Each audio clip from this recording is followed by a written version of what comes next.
أعوذ بالله من الشيطان الرجيم بسم الله الرحمن الرحيم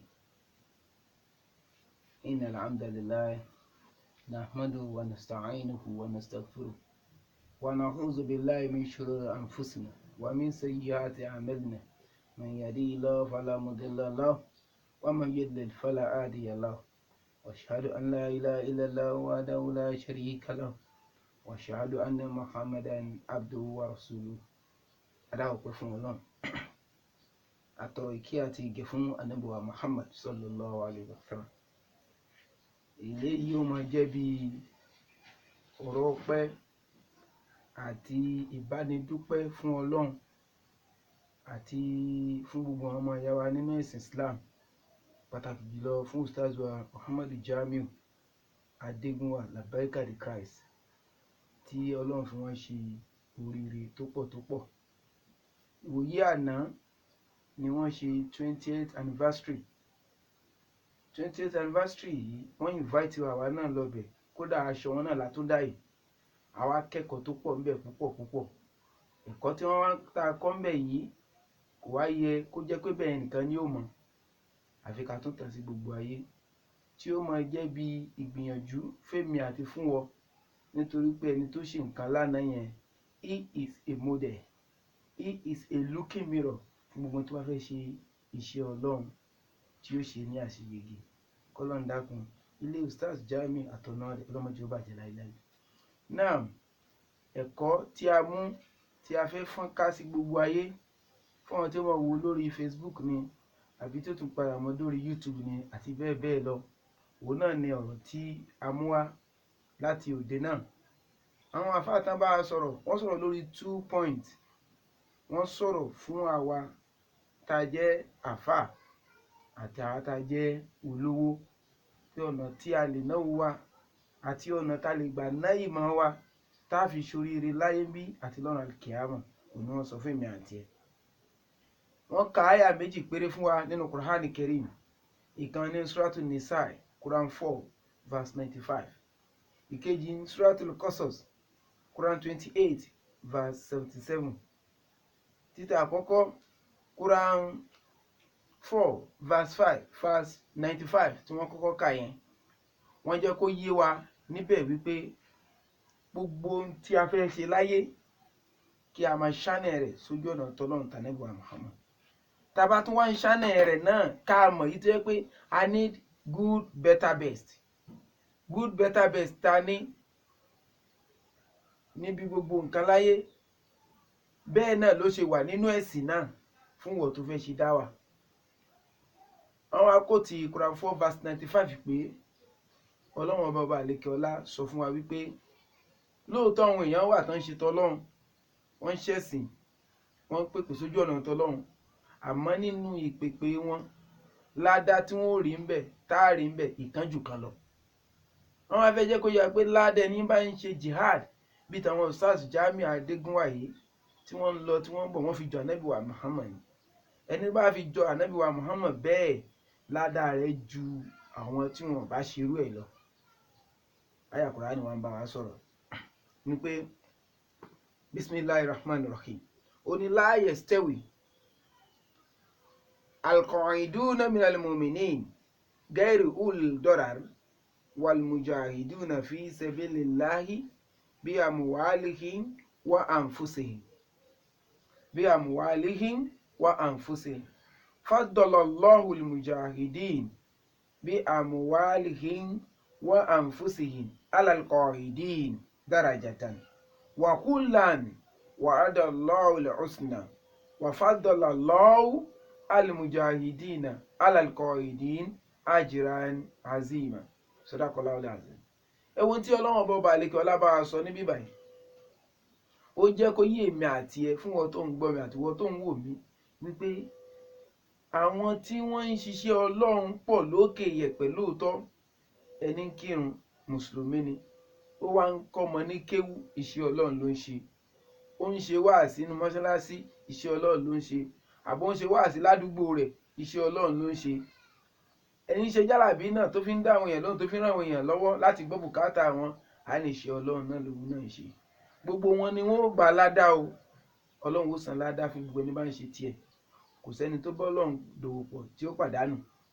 Àmọ́ tá bá rí ẹni tó bá jẹ́ pé ti tòun nì yóò ju level yẹn lọ, bí pé kó mọ tibì kan bọ́ síbì kan láti mọ pèpè káàkiri bí ti àwọn Ustaz Jamiu Adégúnwà ṣe ń ṣe yẹn láyé ìgbà Adébọ̀wálé náà ti ń bàbọ̀ títí dì sín. Adébọ̀wálé tún kó tún lọ tán, wọ́n tún wá bẹ̀rẹ̀ rẹ̀ tí ó dúró fún odindi complete 20 years. Náà ṣe wá ń ṣe 20 years anniversary. Ó yẹ ká kí wọn, ká kí Ọlọ́run lára wọn. Ó yẹ ká kí Ọlọ́run lára wọn pé wọ́n kú iṣẹ́ àlìkìyámọ̀.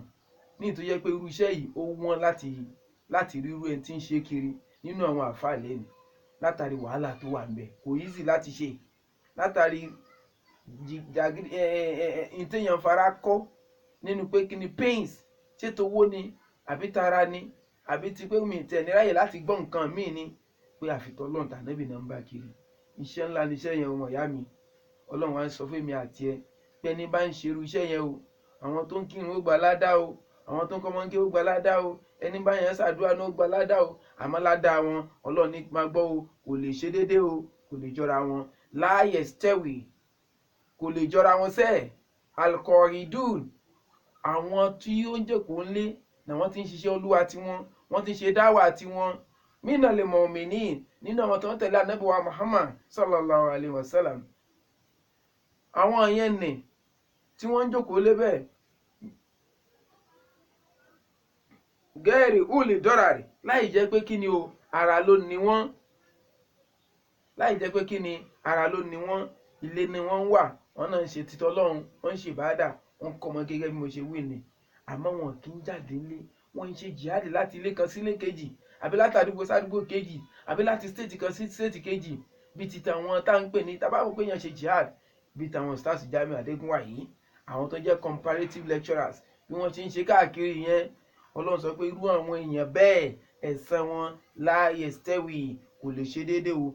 Kò lè ṣe déédé àwọn tó jẹ́ mùmìnì tó jẹ́ pé kí ni o, wọ́n ń jòkó ńlé, wal mujahiduna, àtàwọn tí wọ́n ń jagun fi sabilillahi, sójú ọ̀nà tọlọ́run Allah, bí amwalihim, pẹ̀lú owó tí wọ́n ní, wa anfusihim, àti kí ni o, àti ẹ̀mí wọn.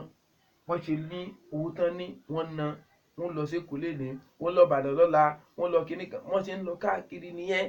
Ọlọ́run ní gbogbo irú àwọn èèyàn bẹ́ẹ̀, àwọn yẹn a lè fi wọ́n ṣe déédéé àwọn tó yẹ pé kí ni o, àwọn tó ń jókòó lé táwọn náà sọ pé àwọn náà ṣe jihad, wọ́n ń jókòó lé. Ọlọ́run ní wọn ò lè jọra wọn. Àwọn eléyìí wọ́n ti náwó wọn ni wọ́n nẹ́mi wọn sójú ọ̀nà kí ni o, sójú ọ̀nà tàlá. Ọlọ́run bàbá àlekẹ́lá ní pé òun o faddalallahu al-mujahidina bí amwalihim wa anfusihim, bí amwalihim wa anfusihim, pẹ̀lú owó wọn. Àwọn tó ń jagun sójú ọ̀nà tọlọ́run pẹ̀lú owó wọn àti kíni àti ẹ̀mí wọn, òun ti gbọ́lá fún wọn alal qaidina, ju àwọn tó ń jókòó ńlé lọ. Ẹ̀wù kan bẹ́ẹ̀, ju àwọn tí wọ́n ṣe kíni o, tí wọ́n ń jókòó ńlé lọ. Darajatan, lálìkìyámọ̀, ipò tí wọ́n ga jù wọn lọ, ẹ̀san tí wọ́n ga jù wọn lọ. Àlùjánnà táwọn máa wọ́n máa ju titi wọn lọ. Àlùjánnà kọ̀ọ̀kan ló wà, oríṣiríṣi àlùjánnà là ní. Àmọ́ àlùjánnà táwọn mujahideen tó máa wà yóò ga ju titi àwọn tí wọ́n náà ṣe wáàsí tó ń kọ́ mọ́ ń kéwú. Àwọn náà gba ládá o, àmọ́ tí àwọn mujahideen títí wọn ṣe kíni o, yóò ju titi wọn lọ. Nítorí ìdí eléyìí ó ní wa'adallahu wa kullan wa'adallahu al-husna. Àmọ́ àwọn méjèèjì náà Ọlọ́run ti ṣàdéhùn pé òun ó ṣe dáadáa sí, òun ó san wọ́n lẹ́san rí pẹ̀lú àlùjánnà. Àmọ́ ìkan jù kan lọ, àlùjánnà yàtọ̀ síra wọn. Nítorí ìdí eléyìí Ọlọ́run tó tẹ̀síwájú, wa faddalallahu al-mujahidin ala al-qaidina ajran azim. Olóhùn Ọlọ́run ọba alóhùn gbé ọlá fún àwọn tí kíni o, tó ń jagun sójú ọ̀nà tọlọ́run. Ẹ̀san tóun ó gbé fún wọn ó tóbi púpọ̀ ju ẹ̀ṣẹ̀ lòmíì lọ.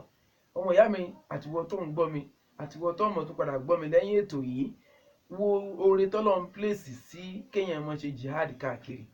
Ìwọ náà tó bá lè darapọ̀ níbi tó bá wà, má gbìyànjú máa ṣe tọlọ́run, máa ṣe jihad. Pàtàkì jihad ṣíṣe ó ní ipa tí ó kó nínú Islam, ó ní ipa tí ó kó ládùúgbò tá a wà, ó ní ipa tí ó kó nígbèsí ayé ẹnìkọ̀ọ̀kan wa. Òun ni nǹkan tó lè help Islam, tó jẹ́ kí Islam tètè spread nísìnyí ju kíni ju bí bá ṣe wà tẹ́lẹ̀ lọ. àtẹ̀yìn tí ẹ wá ń ṣe àtàwọn tán wá náwó, gbogbo yín ẹ wà ní sáfù kan náà, gbogbo yín Ọlọ́run ọba àlékè ọlá yóò san yín ní ẹ̀san rẹ̀. Gbogbo orú nǹkan báyìí ẹ wá rí pé Ọlọ́run ọba àlékè ọlá ó gbọ́lá fún kí èèyàn máa ṣe kíni o, kó máa ṣe jihad púpọ̀, kó máa ṣe kíni, kó máa ṣe jihad púpọ̀. Ìṣe jihad tá à ń gbàrà ní mọ̀ràn ẹlòmíràn lè máa gbọ́kọ̀ kúgbọ́ kán mọ̀ pé ìtàn pé jihad ni kéèyàn ṣe kíni, kéèyàn para wọn. Ìyẹn kọ́ ló pè ní jihad o, jihad kọ́ nìyẹn o. Jihad ni kéèyàn jàre ẹ̀ lógun, kó fi tí Ọlọ́run bá kọ̀ kó fi sílẹ̀, kó máa ṣe nǹkan tọ́lọ́run bá ṣe, tọ́lọ́run bá fẹ́ láti máa ṣe, tọ́lọ́run dẹ̀ fẹ́ ká máa ṣe. Òun kírun, òun gbàwẹ̀, jihad kan ni. Ọ̀tún wá ń pèèyàn sójú ọ̀nà tọ́lọ́run, òun ti ibì kan bọ́ síbì kan, gẹ́gẹ́ bí Kùránì ṣe mú wáyìí, ó pè wọ́n ní kíni o, ó pè wọ́n ní àwọn ní al-mujahidun. Gbogbo nǹkan báyẹn a kọ̀ndẹ́mù títí tá à ń rò yẹn náà, tí nígbà tí situation bá ti wà rántí kéèyàn bá wa jà, kí la fẹ́ bá wọn jà fún? Téèyàn ò bá ti bá wa jà, a nídìí ìjà láti bá wọn jà. Àmọ́ ká máa ṣe Islam, ká máa ṣe jihad lójú ọ̀nà tó ṣe kíni o, tí ó gbà lálàáfíà, ká máa pè sójú ọ̀nà tọ́lọ́run pẹ̀lú làákàyè wa, pẹ̀lú mọ̀ wa àtowó tá a ní, ká máa ná síbẹ̀. Ẹ̀yin tẹ́ wá náwó sójú ọ̀nà tọ́lọ́run, Ọlọ́run ó ṣe kíni, yóò san gbogbo ẹlẹ́san. Bẹ̀rẹ̀ látòrí Ustaz Jamiu Adégúnwà àti gbogbo àwọn jàmáà wọn, gbogbo wọn ni a bá wọn dúpẹ́ lọ́dọ̀ Ọlọ́run pé wọ́n kú oríire. Àwọn jàmáà Risalatul Haq Dawa Society International lábẹ́ Ustaz Jamiu Adégúnwà Labaika the Class, gbogbo yín Ọlọ́run bá san yín lẹ́san rí. Ẹ kú iṣẹ́ takuntakun tẹ́ ẹ ṣe nídìí dáwà. Ọlọ́run dákun, àwa náà fọlẹ́ eléyìí náà tọrọ, àwa náà tá ń bọ̀ lọ́nà, Ọlọ́run kò ṣe tiwa náà nírọ̀rùn, kó jẹ́ káwa náà lè ṣe, kódà kó tún jù bẹ́ẹ̀ lọ. Àfi ọlá tí Ọlọ́run ṣe fún yín nì, ọlá tọ́lọ́run gbé kalẹ̀ sọ́dọ̀ yìí nì, a bẹ̀ Ọlọ́run kó ṣerú ọlá náà fún àwa náà. Ọlá kíni? Ká ní àlàáfíà, ká lẹ́mi gúngùn, ká wá ní gbìyànjú bẹ́ẹ̀ ṣe ń ṣe káàkiri ni. Ọlọ́run kó dákun kó jẹ́ káwa náà ní sọ̀pọ́tà, àwa náà fẹ́ mọ ṣe káàkiri. A ní sọ̀pọ́tà lọ́tún nínú èèyàn, a ní di sọ̀pọ́tà nínú owó, a ní di sọ̀pọ́tà nínú gbogbo ẹ̀, ká lè mọ kiri tọ́lọ́run tànábì káàkiri nínú Facebook, ká náà mọ̀ ṣe nínú WhatsApp lọ́tún lọ́sì. Gbogbo kìíní yìí owó ni ó gbà àtàláfíà ara. Kọ́lọ́run dákun kó ṣe ní rọrùn fún wa. Gbogbo ẹ̀yin tẹ́ wá náwó fún àwọn Ustaz Jamiu Adégúnwà tẹ́ wà ní home and abroad, Ọlọ́run bá mọ̀ yóò mọ̀ yín ju ẹ̀yin gan lára lọ, yóò san yín lẹ́san rẹ̀. Gbogbo ẹ̀yin tẹ́ ń support wọn, Ọlọ́run bá san yín lẹ́san rẹ̀. Oore ńláńlá leléyìí, ìdùnnú la bá kúrò ńbẹ̀ lánàá. Ọlọ́run kó dákun ìdùnnú náà wọ́n jò tán lẹ́nu kọ̀ọ̀kan wa. Ọlá Kùránì níwájú Ọlọ́run. Àwa tá ń bọ̀ lẹ́yìn náà, Ọlọ́run kó ṣe ní rọrùn fáwa náà. La hawla wala quwwata illa billah. Ọmọ ìyá mi, ó dọwọ́ èmi àti ẹ o. Mọ́ sùn, sọjí, kí wọ́n náà mọ̀ ṣe dáwà. Subhana rabbika rabbil izzati amma yasifun, wa salam alal mursalin, alhamdulillahi rabbil alamin. Sallu ala al-karim sallallahu alaihi wasallam.